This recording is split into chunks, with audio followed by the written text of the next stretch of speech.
Днес сме на много интересно място при Багатур в Стара Загора.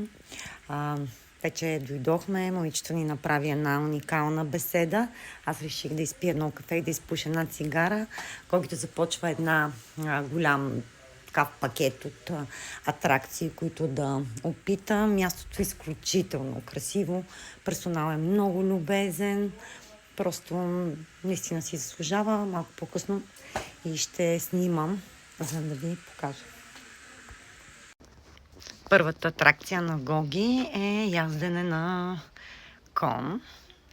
Той е ходил и преди това на езда с кон. Но да, ето как изглежда. Просто уникално място, много красиво. Много. Просто съм възхитена. Наистина е вау. Базата им. Той е за спектакловата част, Явор е за тази тук, която се занимава с хора и посетители, с атракциите, които предлагаме. Така, това. Ти ли ще се биеш с... Трябва да захване късо. Вземи си щит. Следващата атракция на Гоги е бой с мечове.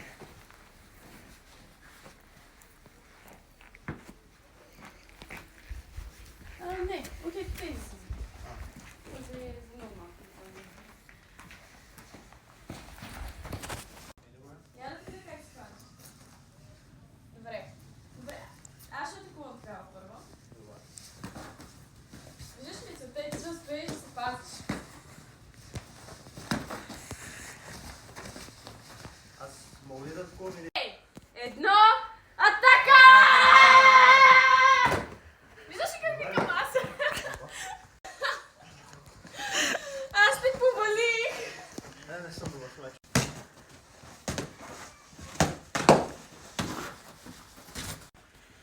Ето тук се изработват украшения. И следващата атракция, която има Гоги, е стрелба. И сега отиваме на площадката за стрелба. Малко за багатурите.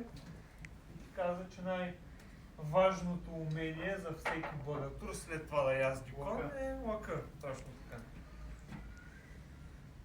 Сега хващаш си лъка в лявата ръка. И вземаш една стрела с дясната ръка и хващаш за и това най-задния край. И това се казва насадка. И ти винаги хващаш и хващаш през идеално. Това е хубаво. Супер. Това е кътчето за почивка. Тук можеш да седнеш, да си направиш кафенце. Има кафемашина. Ето тук има чешмичка, в която можеш да си измиеш, да си налееш водичка. И общо взето това е къта за почивка. Следващата загадка на Жорко е упражнения с лък. Как да прави упражнения с лък. Добре, значи ще направим упражнения, които ще ти помогнат да стигнеш до нормалното набиране. Моечка преди да видиш. Ще пробваш така. Не, това виж. И тук виж, ръцете са плътно към тялото. Плътно трябва да не. Така. Точно така.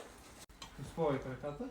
Тук се набираш. Така. Първо ли искаш да правиш? И ти реално дърпаш искаш и така да дърпнеш лаката надолу и това нещо и тук да стиска колкото може. Той не знае как да впрегне късмета да работи за него. Може да слагаш и такива, ако е връвчицата, която... Следващото приключение на Гогито е работилничка. Снимай котън. И той реши да направи един амулет за мене. Ето. Само снимай котънците.